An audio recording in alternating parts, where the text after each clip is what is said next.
Oi, Pantiner, tô aqui passando para avisar que nós tivemos alguns probleminhas técnicos na gravação desse episódio. Meu áudio tá um pouco comprometido. Não é nada que atrapalhe aí a sua compreensão. Eu juro que vale a pena ouvir esse episódio até o final, apesar dos ruídos que podem surgir. Eu só vou te pedir um pouquinho mais de paciência. E é isso aí, vem com a gente que já vai começar.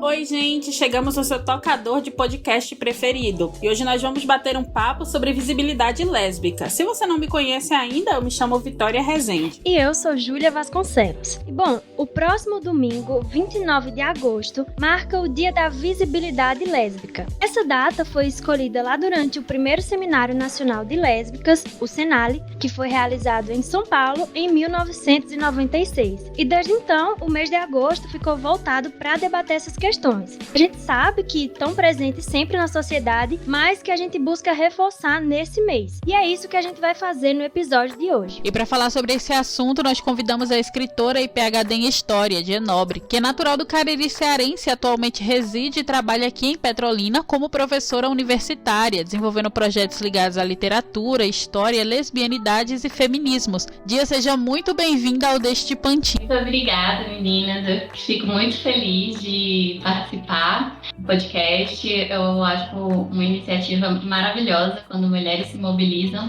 para falar sobre as coisas, né? Marcar esses espaços de resistência e trazer aí temas interessantes como que vocês trazem. Top demais! Bom dia, é muito bom ter você aqui com a gente e vamos logo começar a conversa.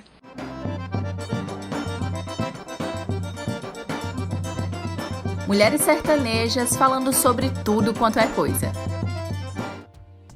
Dia, você fala muito sobre representatividade lésbica e bissexual na literatura contemporânea, né, nas suas redes sociais. E é daí desse ponto que eu queria que a gente começasse. Fala pra gente um pouco do seu processo como escritora, né, dando maior destaque a essas narrativas femininas, lésbicas e bissexuais. Tipo, isso é algo que você já tinha claro que queria fazer desde que você começou a escrever? E se sim, por que era algo importante pra você trazer essa perspectiva? Bom, então, desde que eu me entendi, né, identifiquei, me entendi no mundo como uma mulher lésbica, eu comecei a ver essa necessidade que a gente ainda tem de marcar os lugares de atuação, né? Eu sou professora também, professora do curso de História da UPE, no campus aqui de Petrolina, e enquanto professora eu já marcava muito um lugar enquanto uma mulher feminista, né? E aí eu recebo muitas alunas, muitas estudantes que são lésbicas, que são bissexuais, que são trans, queer, etc. E eu comecei a pensar, né, na importância de elas terem alguém, né, para se identificar também no âmbito acadêmico, né, de entender, aqui tem uma professora lésbica que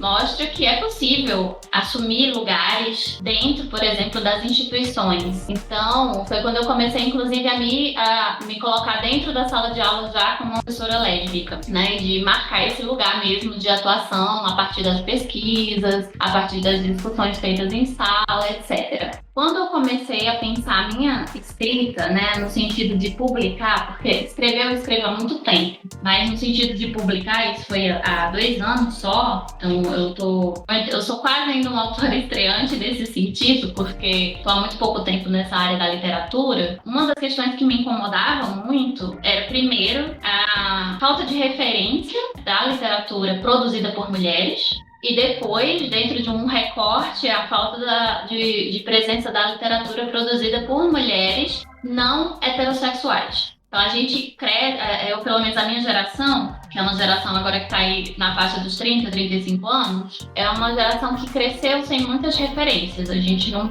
tinha muitas autoras conhecidas falando sobre o que é ser lésbica, o que é ser bi, o que é amar outra mulher, né? O que é sentir atração sexual por outra mulher. E junto com um grupo de amigas, a gente começou, que são escritoras também, a gente começou a pensar como é importante ainda a gente marcar esse lugar e criar referência, criar representatividade para gerações que estão nos seguindo. né? Então hoje eu acho que os jovens, as pessoas mais jovens, né, aí na faixa dessa geração Z, na faixa dos 20 anos, já tem muitas referências e já conseguem ler histórias, né, com as quais podem se identificar, que é algo que eu queria muito, né, ter tido na minha adolescência, por exemplo, né, de ter lido mulheres como a Natália Borges Spoleto, por exemplo, que já são referência na área da escrita, né, da vivência lésbica, a Gabriela Soltello, né, a Jarid Arraes, a Monique Malcher, enfim, mulheres que trazem aí essas experiências, né? E isso é uma coisa muito recente no campo da literatura, no sentido da disseminação desse tipo de escrita, porque a gente vai ter pouquíssimas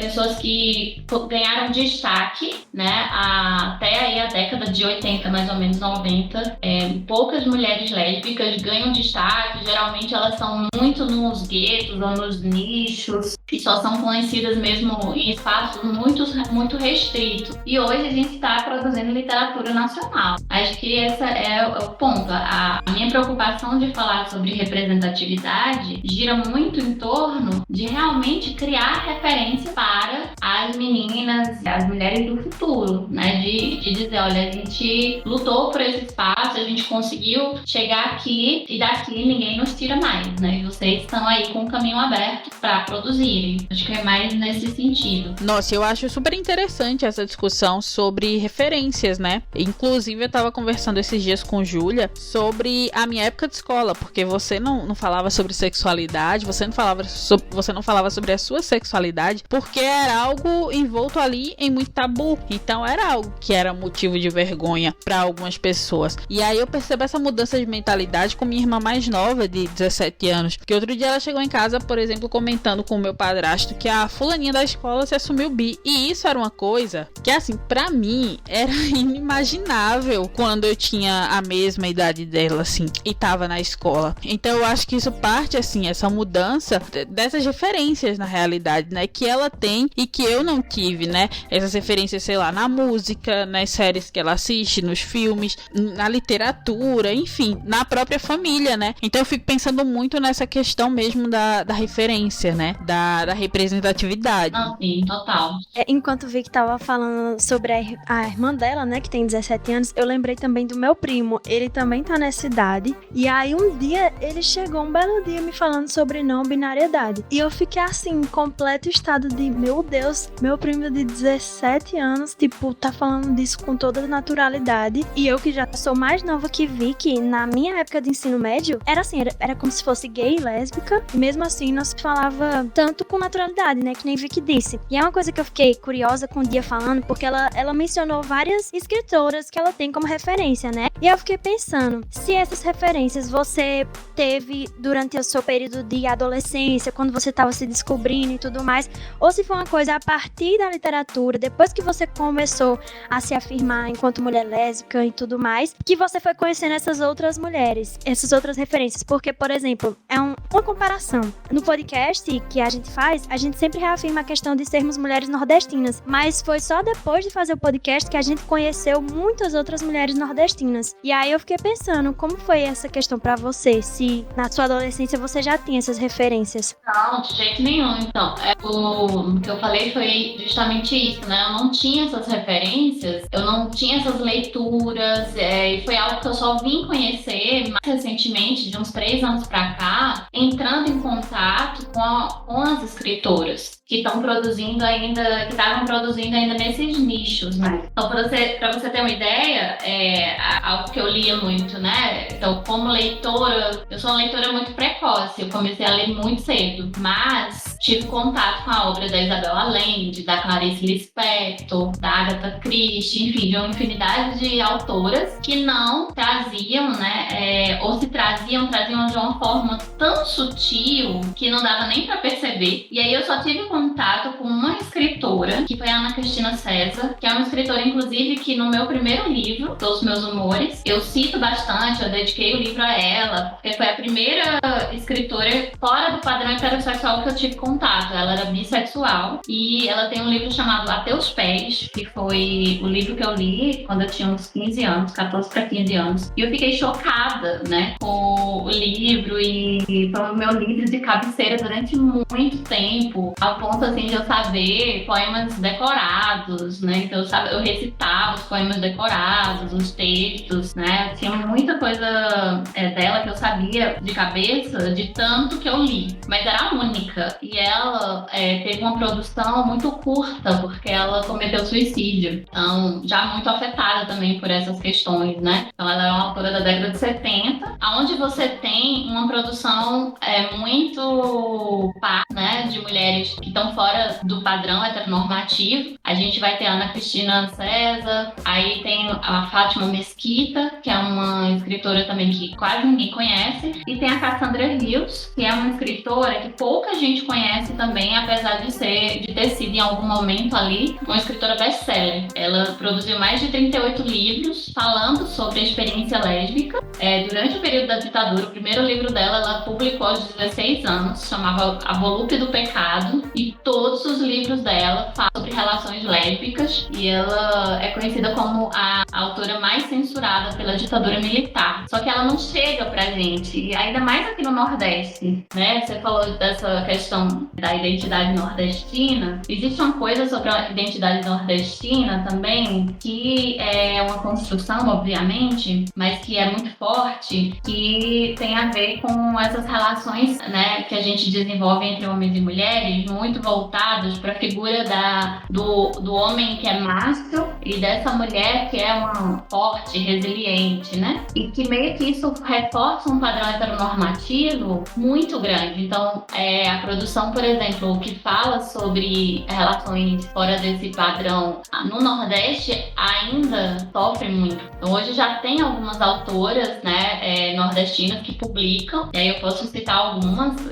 Tem a Nina Risse, que é uma escritora lésbica maravilhosa, que é cearense. A Ivone Miller, que é alemã, mas é radicada no Brasil, também mora no Ceará, é casada com uma escritora nordestina, que é a Larissa. A Andrea Agnus, também cearense. A gente já tem aí um foco de mulheres produzindo no Nordeste com essas temáticas, mas eu acho que é uma temática que ela é muito ainda sufocada por conta desses mitos, né, de que a gente foi educado e que foram naturalizados, de que isso não é coisa, né, isso não é uma coisa legal, ou isso não é um comportamento típico, né, dessas pessoas resilientes e tal. Então existe toda uma construção aí também, social e cultural, que anula muito as nossas sexualidades aqui no Nordeste. Eu sinto isso de uma forma muito mais forte aqui do que no Sudeste, por exemplo. Eu morei no Sudeste um tempo e eu vejo a sexualidade lá, apesar de ser também, de ter, né, uma cultura machista, como no Brasil inteiro, como no mundo inteiro, enfim. Eu vejo que há uma liberalidade maior, um pouco maior, do que aqui ainda, sabe? Por conta dessa coisa meio conservadora que a gente ainda tem. Isso deu um boom, assim, na minha cabeça, porque eu nunca tinha parado pra pensar nessa questão, né? E agora a gente falando sobre isso, eu tava aqui pensando nessa questão do debate sobre o direito de amar, porque quando a gente vai falar sobre visibilidade lésbica, a gente sempre, enfim, aperta muito nessa tecla, que de fato é uma pauta importante, que é uma pauta urgente, mas eu fico pensando o seguinte: quando você percorre esse caminho até você chegar no tão almejado direito de amar, o que é que tem empecilho ali pelo caminho? Porque não é uma linha reta, né? E aí eu fico pensando nessa questão da família, do mercado de trabalho, da nossa própria questão interna, assim, de aceitação enquanto mulheres lésbicas, enquanto mulheres bissexuais, numa sociedade que é tão patriarcal, né? Numa sociedade que é tão patriarcal e às vezes a gente com tão poucas referências, né? Então eu queria ouvir de você um pouquinho de o que é que você acha, assim, sobre isso. Eu acho que, além do direito de amar, eu acho que a gente tem que falar, em primeiro lugar, do direito de existir, né? Do direito de sermos entendidas enquanto indivíduas, enquanto sujeitas que produzimos história, que produzimos cultura, que produzimos discursos. Então, para mim, por exemplo, ser lésbica é antes de tudo, uma reivindicação do meu direito de existir. Para mim, isso está totalmente relacionado a uma ação política, né? Eu acho que as mulheres, principalmente, eu vou falar mais específico, né, das mulheres, sejam elas lésbicas, bissexuais, transexuais, etc., a gente já sofre aí uma opressão muito grande que vem do patriarcado. Então, a gente já tem que conviver com o sexismo durante toda a nossa vida, né? Da hora que a gente nasce, quando dizem que a gente tem que usar rosa e que a gente tem que usar saia e que a gente tem que se comportar, enfim, então já nos limitam aí de todas as formas. Então, quando a gente vai agregando essas outras identidades na nossa vida, a identidade, por exemplo, a identidade nordestina, que já traz também um outro peso diferente, né, da identidade sudestina, a identidade negra para mulheres racializadas, a identidade indígena, amarela, né, enfim. E aí a gente acrescenta essa identidade sexual ou de gênero, que é a gente sair dessa lógica, né, não binária e heteronormativa. A gente está fazendo um posicionamento político. A gente está dizendo, olha, a gente é sujeito de direito, nós estamos aqui reivindicando os nossos direitos fora dessa lógica fechada que nos condicionou a determinados comportamentos desde a infância. Então, a gente está rompendo uma estrutura que é muito profunda. E é por isso que a mulher não heterossexual, a mulher que exerce outras formas de sexualidade, de existência no mundo, ela rompe totalmente com esse patriarcado. Existe aí uma luta muito grande contra, né, a nossa existência, porque a gente está rompendo com esse patriarcado, a gente está rompendo, inclusive, com esse direito do homem sobre o nosso corpo. A gente está dizendo, olha, eu não quero me relacionar com este indivíduo. E aí, tudo bem, aí você tem as mulheres bissexuais, né, que estão aí nessa fronteira que se relacionam tanto com homens ou quanto com mulheres, mas o fato de elas se colocar enquanto um ser que se relaciona com mulher também já está rompendo bastante. E a gente sabe como existe bifobia e tal, né? Então, eu acho que antes desse direito de amar, porque aí a gente tem que considerar pessoas que não estão ou que ainda não se colocaram em relacionamentos afetivos, né? Ele vem depois do direito de existir, né? E aí eu acho que é uma outra coisa também que é uma discussão muito longa, enfim, mas que é importante pontuar, que é a gente não se descobre lésbica ou bissexual ou pansexual somente em relacionamentos, né? Em relação ao outro. Acho que essa descoberta de si, ela vem muito antes, né? Antes de você olhar para alguém, enfim, uma outra mulher, né? E você dizer assim, ai, nossa, eu acho que eu tô atraída por ela, você se percebe diferente. A gente se percebe diferente, a gente percebe, nossa, tem alguma coisa, né, estranha, que eu não tô respondendo a essa lógica que tá posta aí. Então, existe um incômodo antes de existir a atração sexual ou o amor. Então, eu acho que é importante a gente sempre fazer esse questionamento, porque a gente não pode limitar a nossa sexualidade somente à relação com o outro. Acho que a nossa sexualidade, ela vem antes, ela vem no nosso relacionamento com a gente mesmo. De se pensar como um ser estranho a essa lógica que tá posta, para depois elaborar isso em relação ao outro, sabe? Ou a outra, no caso, né? Eu acho que faz completo sentido isso que você tá falando, até porque pessoas que são hétero, elas não são questionadas se elas, qual a sexualidade delas quando elas não estão em um relacionamento, elas continuam sendo vistas como pessoas héteros, mas quando a pessoa é bissexual, enfim, é LGBT, é lésbica, ela não tá no relacionamento, não, aí já começa a ser questionada. Eu vejo muito isso também com as pessoas que são bissexuais. Porque se ela ficou um tempo sem ficar com mulheres, então já não é mais bissexual. Sim. Então, como é essa lógica, sabe? Então, acho que é muito isso que você falou, da gente com a gente mesmo. Não, eu ia falar isso, que a bifobia, né, é um exemplo disso, né? A mulher bissexual, ela é sempre vista como alguém que tá em cima do muro, ou como alguém que é promíscua, ou que é indecisa, porque ela só é vista enquanto bissexual quando ela está no relacionamento com alguém do mesmo sexo. Se ela se relaciona, se a mulher se relaciona com um cara, então ela volta a ser heterossexual. para a sociedade. E não é assim que funciona. E quebrar com essa lógica é muito difícil. É por isso que é importante você tomar essa identidade enquanto uma identidade política. E é por isso que é importante a gente encontrar representatividade. A gente ver filmes, ou ver séries, ou ler livros em que você se identifique e diga, nossa, essa é uma situação que eu poderia viver, ou eu me identifico com tal personagem, porque ele age parecido comigo, né? Eu acho que todo mundo quer se ver representado. Agora, tem uma diferença também muito grande aí entre o que é representado e o que é representativo. Porque a gente vai ter, principalmente no cinema, né, muitas representações que são estereotipadas. Então, nem toda representação, ela é representativa, né?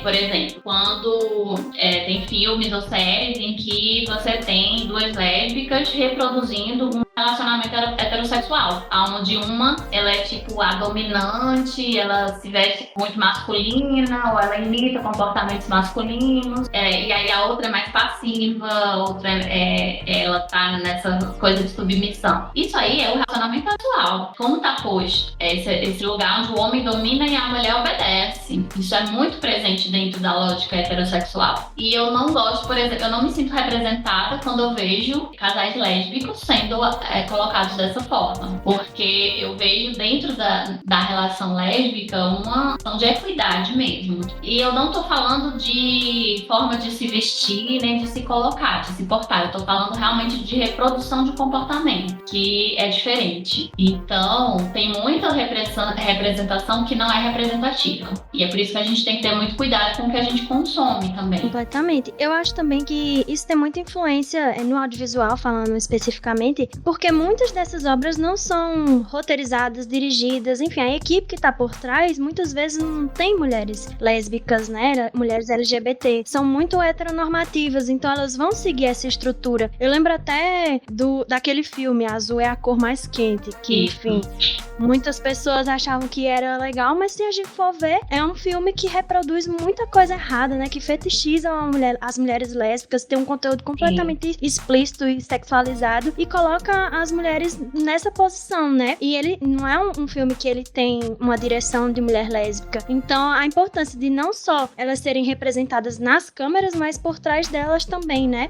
Filme em específico que você citou, ele é extremamente problemático porque o diretor, ele foi muito abusivo com as atrizes, né? Ele colocou as atrizes em situações humilhantes, então foi bem complicado. O livro também eu não gosto muito, o livro da Julie Marron, né? Mas o filme é um absurdo, assim. Então, esse filme, por exemplo, não é representativo, entende? Pra mim. Ele não entra na minha lista de obras que eu indico. E aí, hoje em dia também eu tenho selecionado um pouco no sentido de escolher histórias que naturalizam a vivência lésbica, né? Que não tratam sempre desses estereótipos ou, por exemplo, de enredos batidos, assim, como, por exemplo, duas mulheres que disputam um cara, ou que uma mulher tá em dúvida entre o cara e a mulher. Ou então aquela história super dolorida, que uma delas tá muito investida e se mata, ou então não dá certo elas ficarem juntas no final. Então eu também tô fugindo um pouco dessas produções,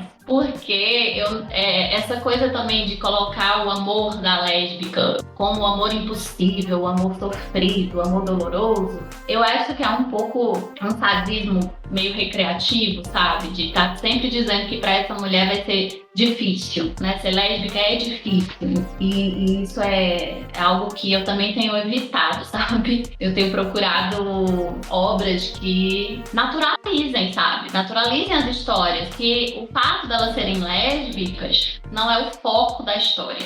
O foco da história é outro e acontece das personagens serem lésbicas. Eu acho que hoje em dia o caminho pra gente naturalizar essas narrativas é por aí, sabe? Dia tava falando dessa questão da gente procurar, né, naturalizar essas relações. Porque, enfim, como você bem colocou anteriormente, a gente não vive, né? Mulheres não vivem o tempo inteiro atrás de um relacionamento. Não é o foco da vida de ninguém.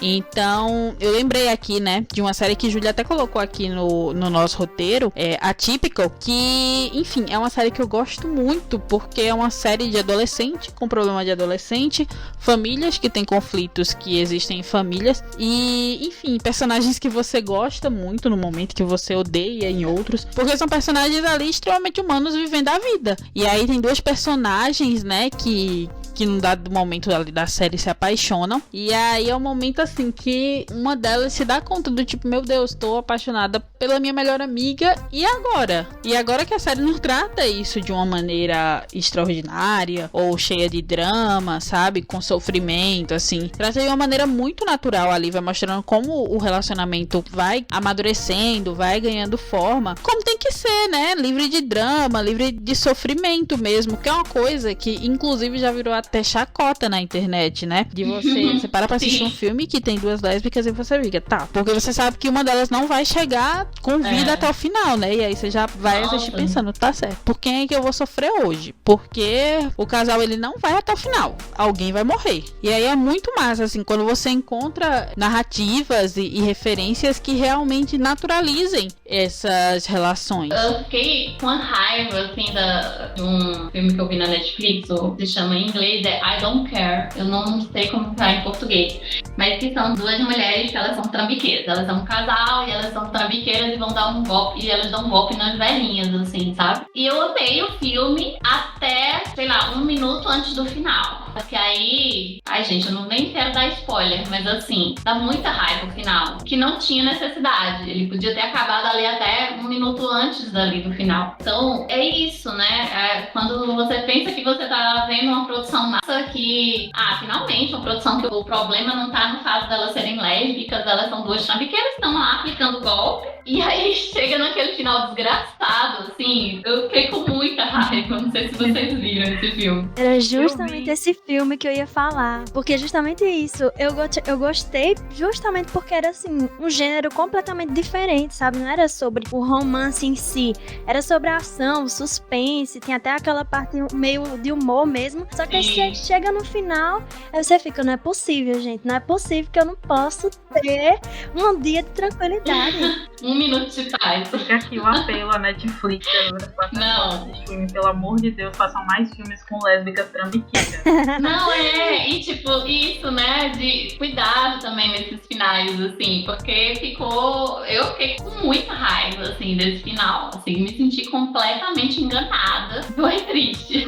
Exatamente, ficamos acabadas. Falando sobre filmes, uma coisa que eu lembro muito é do famoso Drive da Sapatão. Eu não sei se vocês já ouviram falar, provavelmente sim. Eu tava comentando isso no meu curso de fotografia um tempo desse, né? Que a gente tava comentando sobre um filme lésbico que era O Retrato de uma Mulher em Chamas. E ele não tem nos streamings, né? E aí eu comentei pro meu professor, não, ele tem no Drive da Sapatão. E ele ficou tipo, o que é o Drive da Sapatão? E foi uma coisa que a minha prima me apresentou e que foi uma menina lésbica começou a juntar vários filmes que tem essa representatividade e de vários gêneros, né? Filme Mamão com Açúcar, filme mais... um bem trash, inclusive. Sim, uma variedade de filmes que a gente não encontra nos streamings, né? E aí a gente brinca muito falando sobre a Drive do Sapatão, mas só que se você for parar pra pensar, tem uma importância muito grande, né? Porque a gente precisa dessas outras narrativas que não sejam heteronormativas, né? Justamente pra tirar a ideia de que seja algo sujo, algo pecaminoso, ou cheio de vergonha, ou que sempre vai ter uma desgraça no meio. Então, acho que ter essa iniciativa, assim, de uma pessoa que traz as narrativas no audiovisual que são mais positivas, que são mais alegres ou que trazem outras perspectivas, são muito importantes pra gente criar até mesmo referências de relacionamentos saudáveis, não só amorosos, como também de família, né? Tipo, porque tem muitos filmes que a gente vê que sempre é aquela coisa, né? A família zero aceita e é uma grande bagaceira,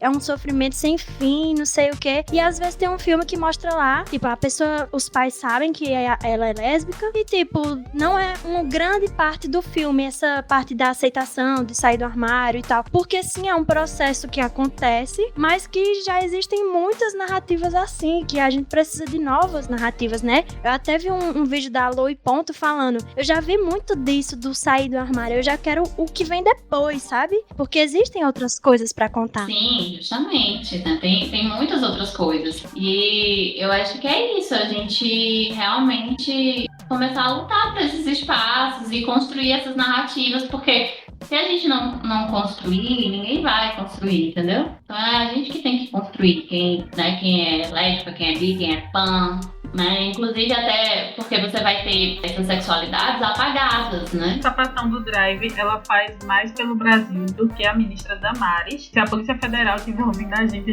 não é a favor da pirataria, mas se a Polícia Federal não estiver ouvindo, manda links. Total. Eu ouvi dizer que ela sofreu um expose no Twitter e que o drive dela caiu. Em breve irei averiguar pra trazer informações. Ela tá, realmente, a conta dela sumiu. Eu vou ser babado, viu? sigo. Informadíssima. Inclusive, né, já assisti alguns filmes e tal, mas a conta dela caiu mesmo e a gente tá aí aguardando ver o que vai acontecer, né? Porque um absurdo, assim, como vocês falaram, ela faz muito mais pelo Brasil do que os governantes que estão postos aí. Pois é. E ainda falando sobre essa questão da importância da representatividade, né? Sobre como a gente ter essas referências é importante pra gente se entender no mundo, eu percebo muito que tem tido essa mudança no sentido de hoje existem mais referências do que 20, 30 anos atrás. Isso é evidente. Mas eu queria saber como é que você analisa essas referências que a gente tem atualmente.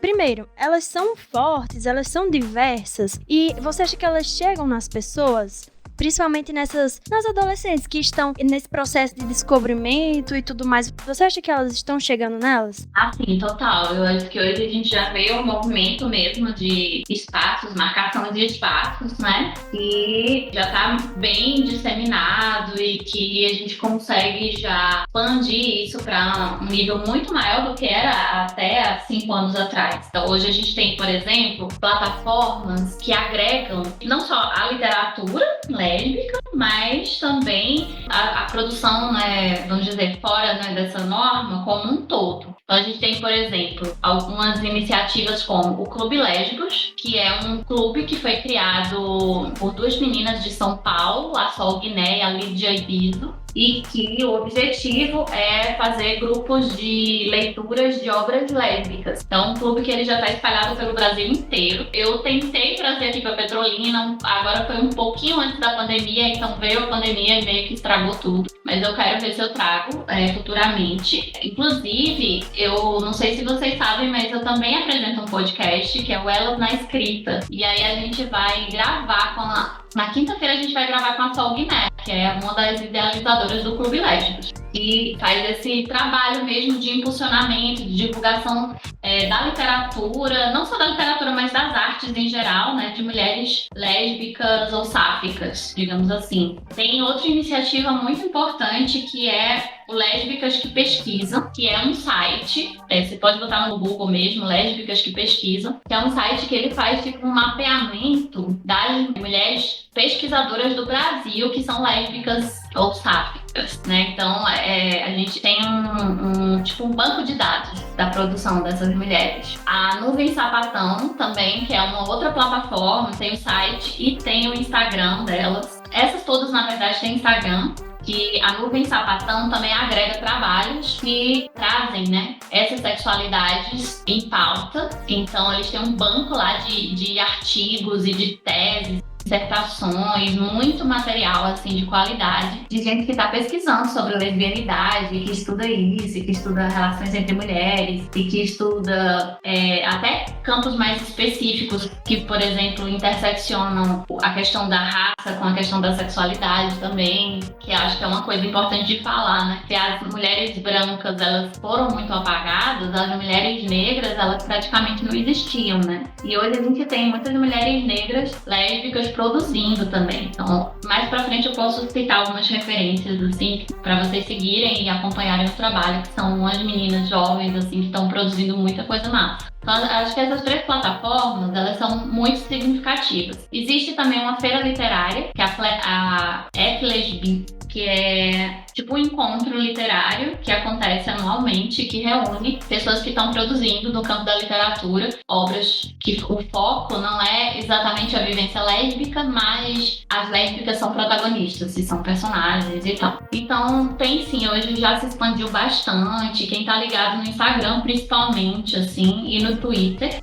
são as 2 redes que mais trazem esses espaços mesmo de compartilhamento, sabe, de influências e de obras obras e de coisas para ver, para assistir, para ler. Então já tem bastante coisa já. E a Natália Borges Polesso, que é uma escritora, inclusive, muito premiada, já ganhou Jabuti e tudo, ela fez a tese de doutorado dela, ela fez um mapeamento de escritoras lésbicas no Brasil. E aí ela tem, inclusive, um programa, você abre tipo o mapa do mundo, e lá tem umas marcações aonde tem escritora lésbica, tá marcado. Então, assim, ela tem já um banco de dados enorme dessas produções. Então tem muita coisa já. Agora, ainda tá nesse, vamos dizer assim, dentro da literatura nacional, ainda tá nesse nicho da literatura lésbica. Então você tem que procurar essas autoras, né? Tem que seguir essas autoras. Uma coisa que eu digo sempre no meu Instagram, né? Vocês sabem que eu produzo bastante conteúdo, eu produzo textos falando sobre isso.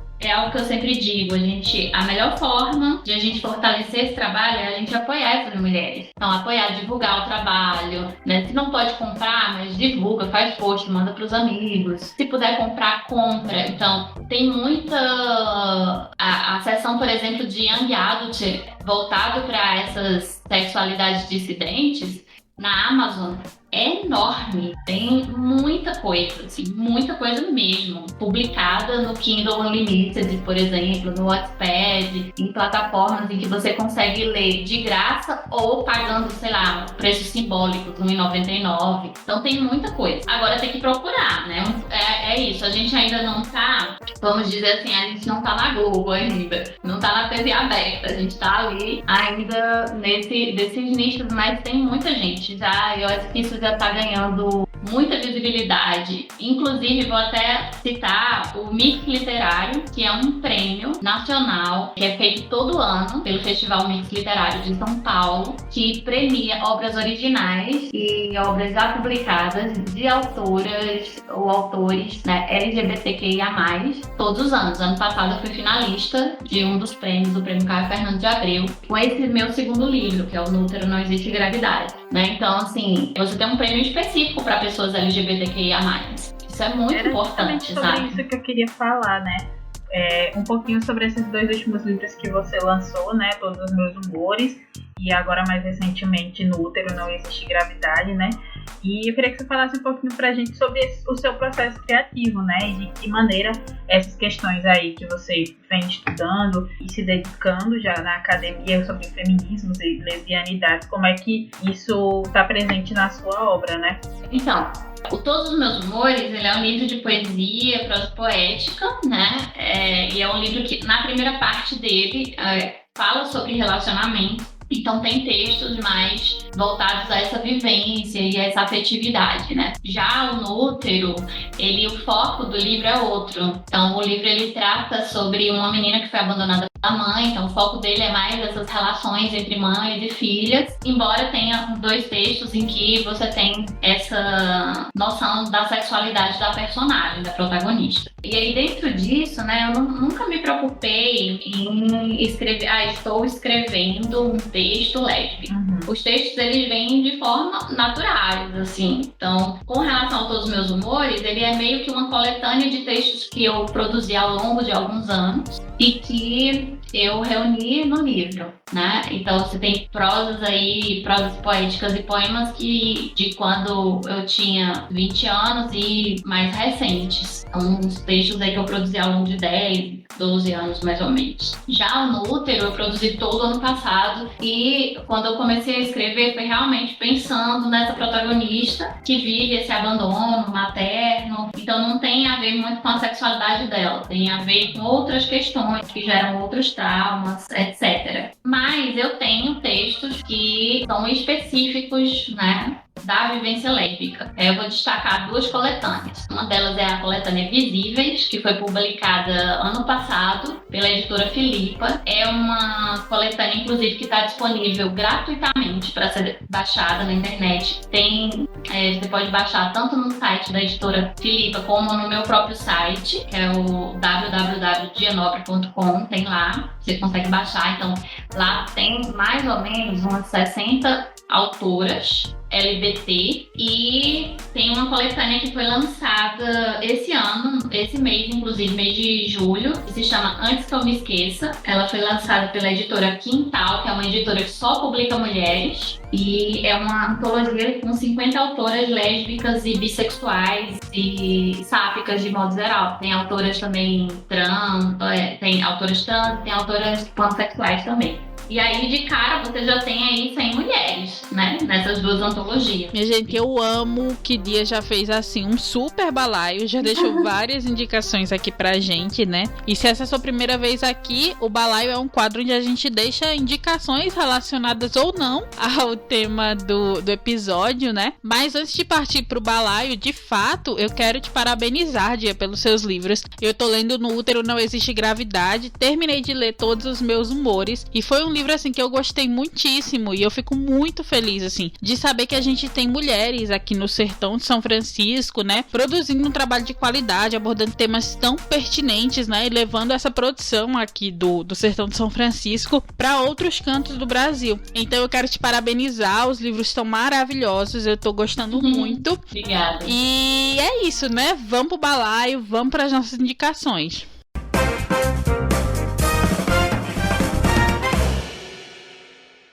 Dia, então, comece aí, traga aí a sua indicação. Apesar de você já ter indicado várias coisas, fale aí qual que tem um lugarzinho especial no seu coração. Nossa, lugarzinho especial no meu coração, eu vou ter que dizer que é a Amora, da Natália Borges Polenski. É um livro de contos que traz bastante, assim, da vivência lésbica e dessas relações de forma muito natural, né? Então as questões, elas são muito relacionadas a outras coisas que não o fato de ser lésbica. E isso pra mim foi muito uma referência, assim, de como eu quero escrever também, sabe? Acho que é uma literatura, assim, de altíssima qualidade e imprescindível mesmo, né? Vou indicar também a Tatiana Nascimento, que é uma autora negra lésbica, que é uma grande referência também dentro dessa produção, e que eu acho que ela produz muito na internet, nos blogs e tal, né? E ela tem uma editora que é a Padê e que publica somente mulheres lésbicas, e eu acho isso, assim, fantástico e corajoso, né? Então, essas duas autoras, a Natália e a Tatiana, elas são muito aí no meu coração. Em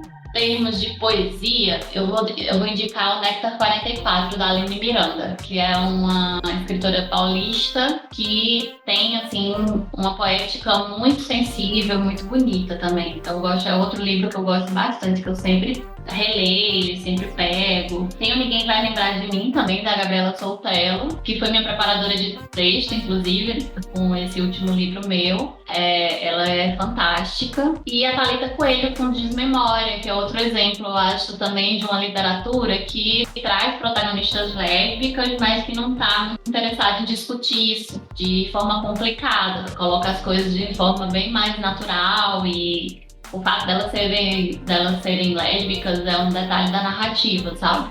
É bem interessante também. Show de bola. Inclusive, o livro que você falou da Natália, eu comecei a ler também por indicação de Vicky, que Vicky ama esse livro e sempre fala. Eu tô amando, sim, porque desde o primeiro capítulo você já é fisgada, assim, acabou. Você abriu a página, você vai ter que ler, porque é isso que ela faz com você. Então, tô gostando bastante. Vou aproveitar e dar logo a minha indicação, que é de uma escritora que faz contos. Ela se chama Olivia Pilar, e ela é de Minas Gerais e escreve contos de mulheres negras que gostam de outras mulheres negras, né? Bissexuais, lésbicas, enfim. E aí ela fala uma coisa que eu acho muito interessante, que é tipo assim, o clichê só é chato pra quem sempre se viu representado. E nas histórias dela, ela traz histórias de amor bem tranquilinhas. São histórias super curtas que estão disponíveis na internet. E primeiro ponto que eu acho muito interessante, são histórias locais, né? Então assim, se passam na universidade aqui do Brasil, que já é uma coisa muito massa, porque a gente tá acostumada a ler história lá da Baixa da Égua, então acho isso muito massa. E segundo, que são histórias gostosinhas, sabe? O conto que eu li se chama Entre Estantes, e elas estão numa biblioteca, duas meninas, elas começam a se entreolhar e surge aquele interesse, não? Então ela vai narrando esse surgimento e tal, uma coisa bem fofa, bem clichê, mas é bem gostosinho. Então fica aqui a minha indicação, vocês podem seguir ela no Twitter também, que é Olivia Pilar. E uma coisa que ela fala também sempre tá ressaltando é a importância da gente apoiar as escritoras que estão vivas, né? Porque muitas vezes a gente consome é importante, né? Consumir literatura de pessoas consagradas aí na nossa literatura, mas tem muita gente produzindo hoje e que também tem muita coisa massa pra contar, né? Então acho que foi uma das escritoras que eu mais gostei de ter conhecido. Ai, minha gente, eu amo Balaio, porque eu sempre saio cheio de indicações, de livro, de filme, de série, enfim, um monte de coisa pra ver, pra ouvir. E hoje a minha indicação é o episódio 47 do podcast Calma, Gente Horrível. Esse episódio, ele trata justamente sobre visibilidade lésbica. Enfim, é um mesacast maravilhoso, que eu acho bacana, é que elas trazem nesse episódio mulheres de diferentes gerações. Então é um debate bem bacana, porque são contextos políticos diferentes, vivências diferentes, enfim, é muito enriquecedor e ouçam o Calma, Gente Horrível, é assim. Eu gosto muito também do Calma, Gente Horrível. Todo, porque é um podcast muito bom. E eu quero agradecer muito, né? A gente chega aqui ao final do Balaio. Eu quero agradecer a Dia por aceitar o nosso convite, né? Por topar conversar com a gente. E Dia, aproveita e fala aí pro pessoal, né? Como é que a gente pode acompanhar teu trabalho? Onde é que a gente te encontra? Então, eu tô no Twitter também e no Instagram, @dia.nobre.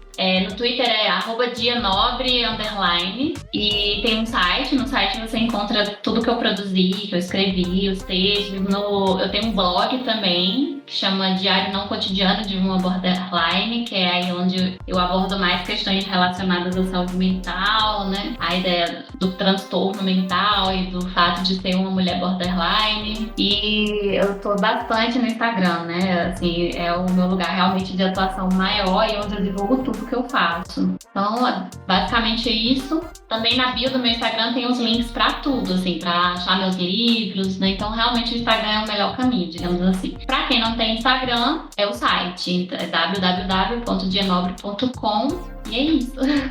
Queria agradecer o convite de vocês. Foi muito legal esse papo, muito importante a gente trazer essas discussões e essas referências. Eu gosto muito de indicar e de trazer, né, outras mulheres. Eu acho que é um trabalho que eu mais me dedico hoje, é o trabalho de propagar a arte de outras mulheres, até mais do que a minha mesma. E o podcast de vocês agora entra pra minha coleção também de futuras indicações e outros espaços que eu tiver. Muito obrigada. Que coisa boa. Oi, fofa. Eu acho assim que quem escutar esse episódio não tem desculpa pra dizer que não conhece artistas lésbicas, porque Dia trouxe simplesmente aproximadamente umas 30 aqui. Mas eu adorei, já vou procurar tudo. Queria te agradecer também, Dia, eu achei super legal a nossa conversa. Agradecer também aos nossos ouvintes, quem ficou até aqui. Eu quero dizer pra vocês irem lá nas nossas redes sociais, comentarem e falar também do Catarse, que agora a gente tem uma plataforma pra vocês apoiarem a gente financeiramente. Então, se você gosta do nosso trabalho, que é produzido completamente de maneira independente, então, né, pega lá aquele 5 e doa pra gente. Um beijo, tchau, tchau e até o próximo episódio. Um beijo, gente, até a próxima. Tchau, Beijo, tchau. até logo. Se você achou que não ia ter beijo hoje, você achou errado, porque eu tô aqui pra mandar um beijo pros nossos novos assinantes lá do Catarse. Um beijo pra Luana Rocha. Se você escuta o Deixe de Pantin já há algum tempo, você já ouviu falar desse nome com certeza. Um beijo pra Cláudia Fernanda, vulgo irmã de Flávia, maravilhosa. Um beijo pra Jéssica Brito, que esteve com a gente no episódio Amor de Manhã, falando aí sobre maternidade e sobre a Heleninha. E um beijo pra Fernando Pereira. Fernando, muito obrigada pelo seu apoio, muito obrigada por sua generosidade.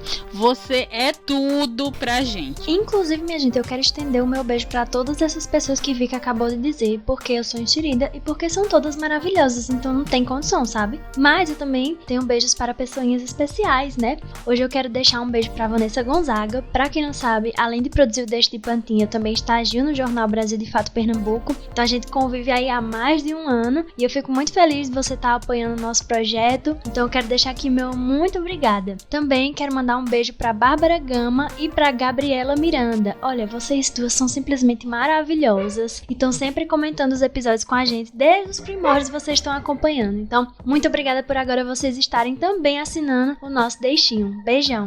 E se você ainda não é assinante do Deixe de Pantin, mas gosta do nosso conteúdo, tá podendo contribuir financeiramente para que a gente continue produzindo ele, então vai lá no link da nossa bio bio do Instagram, @DenteDePantinCast, e você pode encontrar lá todos os planos para ver o que encaixa melhor com o seu bolso. Um beijo e até o próximo episódio!